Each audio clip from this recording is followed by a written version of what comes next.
ये कहानी शुरू होती है बोलिविया कंट्री के एक दूर दराज पथरीले इलाके से। इस जगह को अल्तीप्लानो कहा जाता है, जो साउथ अमेरिका की 3 कंट्रीज चिली, पेरू और बोलिविया तक फैली हुई है। इस इलाके में दूर दूर तक सूखी जमीन और बंजर पहाड़ नजर आते हैं। यहाँ पर हमें एक ओल्ड कपल को दिखाया जाता है, जिनका नाम वर्जीनिया और सीसा है। वर्जीनिया और सीसा का घर गाँव से थोड़ी दूरी पर है। इन दोनों की उम्र अब ढल चुकी है, ये काफी ज्यादा बूढ़े हो चुके हैं। इनके बेटे और बहू काफी वक्त पहले ही इन्हें छोड़कर शहर में रहने चले गए और अब ये दोनों यहाँ पर अकेले ही रहते हैं। यहाँ पर इनके लिए हर दिन एक चैलेंज से कम नहीं होता। कभी कभार इनसे मिलने इनका पोता भी आता है, जिसका नाम क्लेवर है। सुबह होते ही वर्जीनिया अपने लामा के झुंड को लेकर चराने चला जाता है। उसकी वाइफ सीसा कहती है कि शाम को जल्दी लौट आना, क्योंकि अक्सर वर्जीनिया को आने में काफी देर हो जाती है। सीसा पानी लाने के लिए कई किलोमीटर दूर जाती है, क्योंकि घर के पास वाला कुआं अब सूख चुका है। यहाँ पर हमें पता चलता है कि वर्जीनिया को कोई खतरनाक बीमारी है, पर यह बात अभी तक उसने अपनी वाइफ को नहीं बताई है, क्योंकि उसे डर है कि वो कहीं उसकी बीमारी को लेकर परेशान ना हो जाए। दरअसल वो दिन भर बस इसी फिक्र में डूबा रहता है कि उसके जाने के बाद उसकी वाइफ सीसा का क्या होगा। उसके बाद वो यहाँ अकेली ही रह जाएगी। रात को सीसा उसे कहती है कि उसे दूर पानी लेने जाना पड़ता है, जो कि हर रोज उसके लिए काफी मुश्किल हो रहा है। इस बात पर वर्जीनिया का कोई रिएक्शन नहीं आता, क्योंकि वो अपनी दूसरी ही सोचों में डूबा होता है। अब इसके बाद हर रोज यही सिलसिला चलता रहता है। वर्जीनिया का सुबह लामा को लेकर निकल जाना और सीसा घर पर रहकर घर का ख्याल रखती है। उन्हें उम्मीद होती है कि इस बार बारिश जल्दी होगी, क्योंकि जमीन सूखती जा रही है और फसल उगने का कोई रास्ता नजर नहीं आता। धूप इतनी तेज है कि मानो इंसान को जलाकर राख कर दे। वर्जीनिया हर गुजरते दिन के साथ थोड़ा थोड़ा मौत के करीब होता जा रहा है, पर वो जरूरी नहीं समझता कि ये बात सीसा को बताई जाए। आज वो खाना भी नहीं खाता। सीसा उसे इसकी वजह पूछती है, लेकिन वो कुछ नहीं कहता। वो किसी बहाने से उसकी बात काट देता है।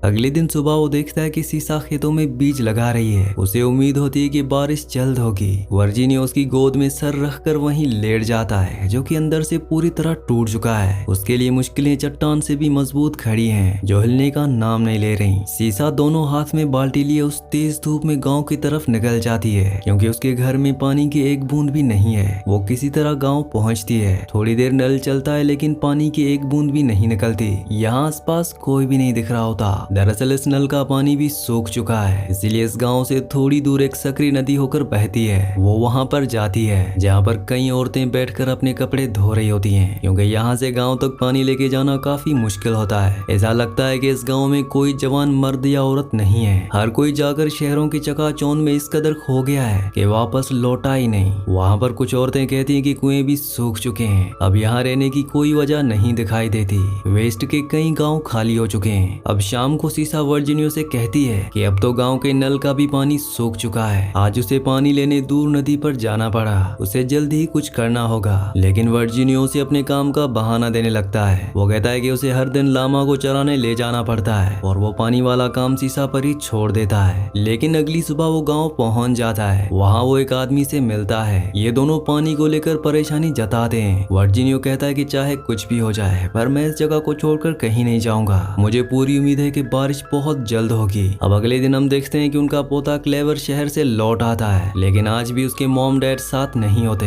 दरअसल उसका रिश्ता अपने फादर के साथ कुछ अच्छा नहीं होता, लेकिन वो वर्जीनिया और सीसा से बहुत प्यार करता है। शाम को जब वर्जीनिया वापस आता है, तो वो क्लेवर को यहाँ देखकर जरा भी खुश नहीं होता। दरअसल वो खुश तो बहुत होता है। वो उसे ये दिखाना चाहता है कि उसके बिना भी यहाँ सब कुछ अच्छा चल रहा है। अगली सुबह वो वर्जीनिया के साथ निकल जाता है। क्लेवर जब वर्जीनिया को खांसते हुए देखता है, तो वो उसे पूछता है कि आपकी तबीयत तो ठीक है ना, लेकिन वर्जीनिया क्लेवर को भी कुछ नहीं बताता। इसके बाद हम देख पाते हैं कि इन दोनों जनरेशन में कितना बड़ा गैप है। इनके कपड़ों से लेकर बोलचाल तक ये पूरी तरह से अलग होते हैं। क्लेवर अपना फोन निकाल कर बैठ जाता है। वर्जीनिया उसे अपने थैले से सूखी हुई ब्रेड निकाल कर खाने को देता है। ये देखकर क्लेवर को बहुत दुख होता है कि उसके दादाजी यहाँ इस वीराने में अपना पूरा दिन सूखी ब्रेड खाकर बिता देते हैं। उसे एहसास होता है कि शहरों में खाने के लिए तो हर चीज मौजूद है, लेकिन फिर भी वो खुश नहीं है। अब उसका ध्यान फोन से पूरी तरह भटक चुका है। वर्जीनिया उसे गीत के बारे में बताता है कि जब वो बूढ़ा होने लगे और उसे इस बात का एहसास हो जाए कि वो अब शिकार नहीं कर सकता, वो अब किसी काम का नहीं रहा, तो वो सबसे ऊपर वाली पहाड़ी की चोटी पर जाता है और वहाँ से नीचे चट्टान पर कूदकर खुद अपनी जान दे देता है। क्लेवर को कुछ समझ नहीं आता कि न जाने उसके दादाजी उसे ऐसी बातें क्यों कर रहे हैं। अब शाम को वो उन्हें शहर ले जाने की बात करता है, क्योंकि उसने देख लिया है कि यहाँ अब कुछ भी नहीं बचा। लेकिन वर्जीनिया भी काफी जिद्दी किस्म नाम का आदमी होता है। वो कहता है कि मैं यहाँ से कहीं भी नहीं जाऊंगा, चाहे कुछ भी हो जाए। अगली सुबह क्लेवर उससे पहले तैयार हो जाता है और अपने साथ 2 बाल्टी भी ले लेता है जिसमें वो पानी ले आएगा। थोड़ी दूर पैदल चलने पर क्लेवर की सांसें फूलने लगती हैं, लेकिन वर्जीनियो पर इस तेज धूप का कोई असर नहीं होता। उसे इस तरह से देखकर वर्जीनियो मन ही मन मुस्कुराने लगता है। अब किसी तरह वो गांव पहुंचते हैं जहां क्लेवर नल चलाता है, लेकिन उससे पानी नहीं निकलता। ये बात वर्जीनियो को पहले से ही पता होती है, पर उसने उसे बताया नहीं होता। वो बस क्लेवर को ये एहसास दिलवाना चाहता था कि यहाँ हर दिन की जिंदगी मुश्किलों से भरी पड़ी है। अब वहाँ से दोनों लामा को लेकर नदी पर निकल जाते हैं। वहाँ से लौटते वक्त एक लामा वहीं गिर पड़ता है, शायद उसकी तबीयत ठीक नहीं होती। वो उसे पानी भी पिलाते हैं, लेकिन वो वहीं दम तोड़ देता है। अगर जल्दी बारिश नहीं हुई तो इसी तरह सभी लामा मर जाएंगे। यहाँ क्लेवर वर्जीनियो की सेहत को लेकर काफी टेंशन जताता है कि उसे एक बार अपनी जांच करवा लेनी चाहिए और कहता है कि उसे ये बात सीसा को भी बता देनी चाहिए, लेकिन वर्जीनियो उसके लिए राजी नहीं होता। लेकिन उसे अक्सर इस बात का डर सताता रहता है कि उसके जाने के बाद सीसा अकेली ही रह जाएगी, पर वो अभी उसे सच बताकर परेशान नहीं करना चाहता। अगले दिन सभी गांव वाले मिलकर पहाड़ पर एक रिचुअल करने जाते हैं। उन्हें उम्मीद होती है कि ऐसा करने से जल्दी इस गांव में बारिश होगी और हर तरफ फिर से हरियाली छा जाएगी। सभी गांव वाले वादे करने लगते हैं कि पिछले 2 सालों से बारिश नहीं हुई और लगता भी नहीं कि अब होगी। आसपास के सभी गांव खाली हो चुके हैं, उन्हें भी अब शहरों की तरफ जाना चाहिए। गांव में काफी लोग इस बात के सपोर्ट में होते हैं कि उन्हें शहर चले जाना चाहिए, लेकिन कुछ गिने चुने लोग अभी भी उम्मीद में हैं कि आज नहीं तो कल ये गांव फिर से एक बार जी उठेगा। दूसरे दिन क्लेवर सीसा को कहने लगता है कि वो उसके साथ शहर चले, लेकिन तभी वहाँ वर्जीनियो आ जाता है और उस बात को लेकर क्लेवर पर काफी गुस्सा होता है कि वो मरते दम तक शहर नहीं जाएगा। वो वहाँ जाकर किसी के टुकड़ों पर पलना नहीं चाहता। यहाँ उसके पास जो कुछ भी है वो सुकून है। दरअसल वर्जीनियो को लगता है कि क्लेवर के फादर ने ही उसे ऐसा करने के लिए कहा है, लेकिन क्लेवर साफ कह देता है कि उसकी तो उसके फादर के साथ बात भी नहीं होती। वो कहता है मैं तो यहाँ इसलिए आया था क्योंकि मुझे आप दोनों की फिक्र है। मैं नहीं चाहता कि उन्हें यहाँ ये सब और झेलना पड़े। यहाँ पर बातों ही बातों में सीसा को एहसास तो हो जाता है कि वर्जीनियो से जरूर कुछ छुपा रहा है, लेकिन सीसा के पूछने पर वो कुछ नहीं बताता। अगले दिन सुबह सवेरे ही वर्जीनियो घर छोड़कर निकल जाता है। आज वो क्लेवर को भी अपने साथ नहीं ले जाता। थोड़ी दूर चलने के बाद उसके कदम अचानक से लड़खड़ाने लगते हैं क्योंकि उसकी बीमारी दिन ब दिन बढ़ती जा रही है। वो वहीं पर ही बेहोश हो जाता है। सभी लामाओं का झुंड यहाँ वहाँ चला जाता है। अब इसके बाद हम देखते हैं कि शाम हो गई है, सूरज ढल चुका है। ये दोनों खाने पर वर्जीनियो का इंतजार करने लगते हैं क्योंकि वो अभी तक घर नहीं लौटा। क्लेवर टॉर्च लेकर उसे आवाज देकर यहाँ वहाँ ढूंढने लगता है। दरअसल वो अभी भी बेहोश पड़ा होता है, उसे होश नहीं होता, लेकिन किसी तरह उसे होश आता है। लेकिन सारे लामा अब खो चुके हैं। अगली सुबह जब वो घर पर सोकर उठता है तो क्लेवर ने उसे बीमारी की कोई भी बात नहीं बताई होती। दरअसल वर्जीनियो ने पहले ही क्लेवर को अपनी पूरी सच्चाई बता दी होती है। उसने उसे अपनी बीमारी के बारे में सब कुछ बता दिया होता है, इसलिए जब उसे होश आया तो उसे लगा कि क्लेवर ने उसकी वाइफ को सब कुछ बता दिया होगा। लेकिन क्लेवर ने सीसा को उसकी बीमारी की कोई भी बात नहीं बताई होती। वो चाहता है कि ये बात वर्जीनियो खुद सीसा को बताए, लेकिन आखिरकार वो अपनी बीमारी के बारे में उसे बता देता है। वो कहता है कि मेरी बीमारी बहुत खतरनाक है,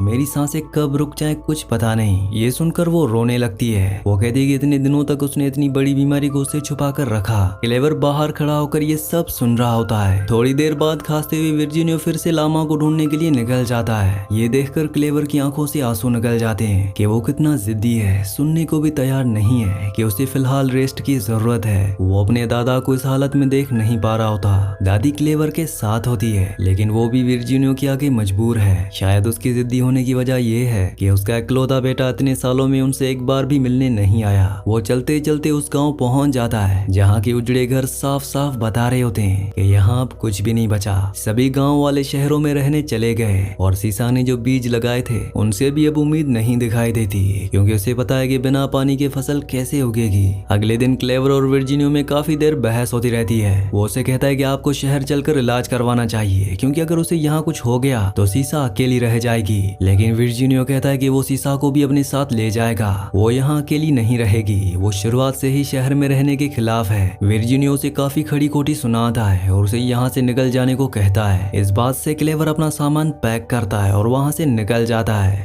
क्लेवर के जाने से सीसा को बहुत दुख होता है। वो वर्जीनिया को बहुत कुछ सुनाती है। वो कहती है कि क्लेवर तो बस उनकी मदद करना चाहता है, इसमें उसका अपना कोई मतलब नहीं है। लेकिन वर्जीनिया कहता है कि वो भी बिल्कुल अपने फादर की तरह है। पर सीसू उसकी एक बात भी नहीं सुनती। वो उसे कल सुबह ही शहर जाकर उसे वापस लाने को कहती है, लेकिन वो एक नंबर का जिद्दी होता है। वो जाने को तैयार नहीं होता। लेकिन अब सीसा की भी जिद होती है कि उसे क्लेवर को वापस लाना ही होगा, और अब उसे ना चाहते हुए भी सीसा की बात माननी पड़ती है। अगले दिन वो शहर जाने के लिए तैयार होता है। तभी उसे सामने से एक गाड़ी आती हुई दिखाई देती है। उसमें क्लेवर एक डॉक्टर के साथ होता है। डॉक्टर उसका चेकअप करता है और उसे समझाता है कि उसे इलाज के लिए शहर जाना चाहिए, लेकिन वो कहता है कि वो नहीं चाहता कि उसकी मौत शहर के हॉस्पिटल में हो। अब डॉक्टर के जाने के बाद वो खिड़की से सीसा और क्लेवर को बैठा हुआ देखता है। दोनों क्लेवर के आने वाले बच्चे को लेकर काफी खुश होते हैं। ये बात वर्जीनिया को अब जाकर पता चलती है। अब आखिरकार वर्जीनिया की जिद टूट ही जाती है। उसे एहसास होता है कि अब यहाँ कुछ भी नहीं बचा। शायद 1-2 दिन में वो भी इस दुनिया को छोड़कर चला जाए। और अब उसे इस बात का भी एहसास होता है कि उसके जाने के बाद सीसा शायद क्लेवर के साथ शहर चली जाएगी।